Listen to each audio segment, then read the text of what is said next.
welcome back to our own channel. Today we are going to study about the first law of thermodynamics, but before that we will understand what is internal energy. So internal energy is defined as the total kinetic and potential energy of individual particle of a system is internal energy. बच्चों internal energy क्या होता है? जो body के internal molecules और particles से associated हो. देखो जब मैं बोल रही हूँ बॉडी का काइनेटिक एनर्जी मतलब पूरी बॉडी मूव करती है और उसका काइनेटिक एनर्जी. लेकिन इंटरनल एनर्जी में बच्चों बहुत सारी चीज़ें आती है. जैसे कि मैंने यहाँ पर एक सिस्टम ले लिया है और सिस्टम में बहुत सारे पार्टिकल्स हैं. ठीक है, तो पार्टिकल्स मूव करेंगे तो उनके अंदर क्या हो जाएगी? Kinetic energy. और ये काइनेटिक एनर्जी भी बच्चों टाइप्स की आती है. जैसे कि अगर सिस्टम मेरा मूव कर रहा है इन ट्रांसलेशनल मोशन तो वो काइनेटिक एनर्जी हो गई. फिर हो सकता है रोटेट कर रहे हैं वो तो रोटेशनल मोशन आ गया, रोटेशनल एनर्जी आ गई. फिर इसके अलावा मेरा सिस्टम वाइब्रेट कर रहा है एक ही जगह पर तो ये वाइब्रेशनल एनर्जी हो गई. इन दो मॉलिक्यूल्स के बीच में पोटेंशियल है तो पोटेंशियल अट्रैक्शन, इनको बोलेंगे पोटेंशियल एनर्जी.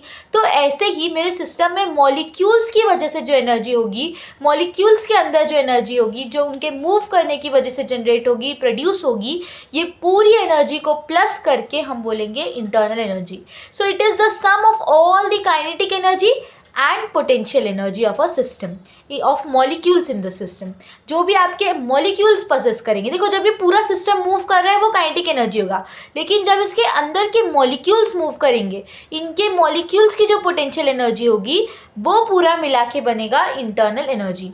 और इंटरनल एनर्जी को हम डिनोट करते हैं यू से. ठीक है, और डेल्टा यू क्या हो जाएगा बच्चों? Change in internal energy. याद रखना internal energy is the total sum of kinetic energy and potential energy of all the molecules in a system and we denote it by U. Okay, so this is internal energy. अब हमको पढ़ना है कि first law of thermodynamics क्या कहता है.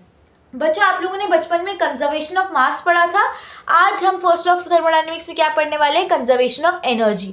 याद रखना ये आपके एमसीक्यूज में आता है कि which law is associated with the conservation of energy. So it is the first law.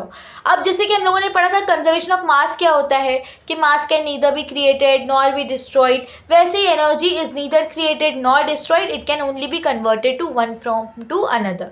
ठीक है, ये तो आपका बेसिक स्टेटमेंट है, ये आप ये लिख सकते हो. सेकेंड, अगर आपको अच्छे से समझना है इसका इक्वेशन कैसे लिखना है तो आप ये स्टेटमेंट भी लिख सकते हो कि the heat supplied to a system. Heat को हम डिनोट करते हैं क्यू से. ठीक है, heat supplied to a system is equal to change in internal energy.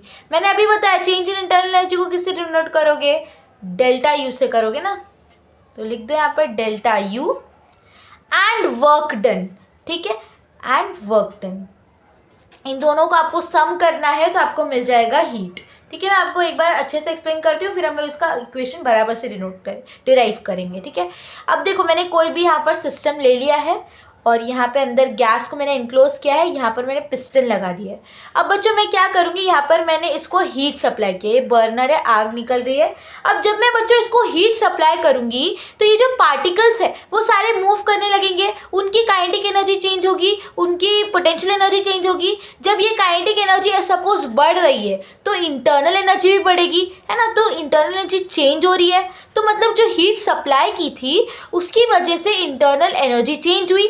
फिर आप देखोगे थोड़ी देर में ये पिस्टन भी ऊपर उठ रहा है, मतलब वर्क डन भी हो रहा है. तो मतलब आपने जो हीट एनर्जी सप्लाई की उसकी वजह से एक तो आपका इंटरनल एनर्जी चेंज हो रहा है, दूसरा वर्क डन हो रहा है. तो आपका हीट एनर्जी किस फॉर्म में चेंज हुआ? इंटरनल एनर्जी की फॉर्म में और वर्क डन में. तो आप लिख सकते हो the heat supplied is equal to change in internal energy और वर्क डन. बट यहाँ पे वर्क कौन परफॉर्म कर रहा है? क्योंकि यहाँ पे वर्क सिस्टम परफॉर्म कर रहा है, इसलिए साइन क्या आ जाएगी? माइनस. तो बच्चों ये कंजर्वेशन कैसे प्रूफ हुआ?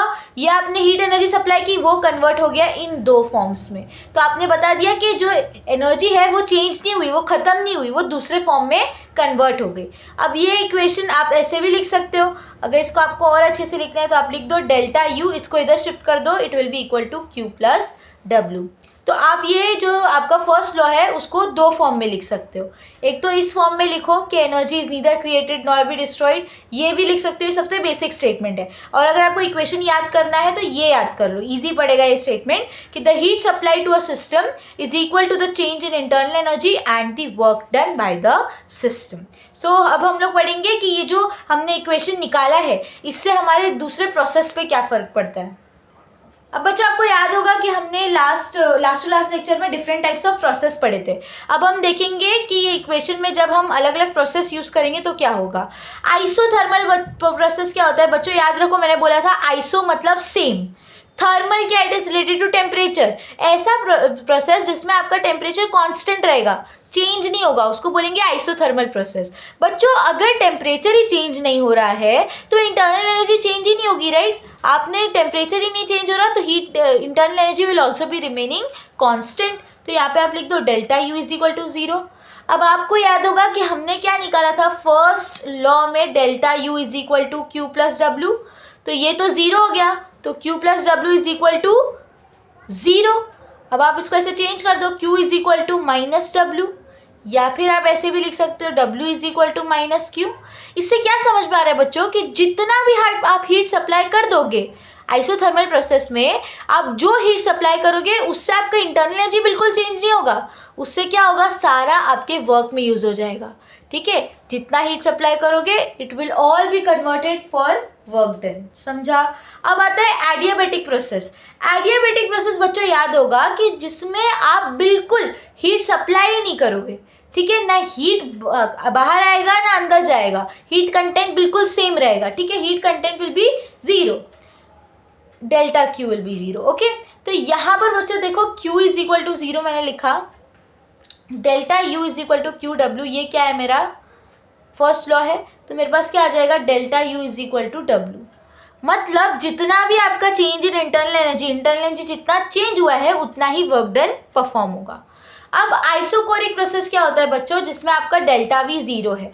अब बच्चों हमेशा याद रखना, अगर आपका प्रोसेस आइसोकोरिक है तो आपके सिस्टम ने कोई काम परफॉर्म नहीं किया है। क्यों?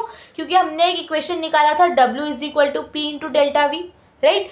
वर्क डन का ये फॉर्मूला है, लेकिन यहाँ पर डेल्टा V 0 है तो W is equal to P into 0 और W क्या हो जाएगा 0, है ना। तो मतलब आइसोकोरिक प्रोसेस जब होता है तो वर्क डन होता ही नहीं, वो पूरा 0 होगा, है ना। तो मेरा ये इक्वेशन क्या बन जाएगा, delta U is equal to Q plus 0, मतलब delta U is equal to Q.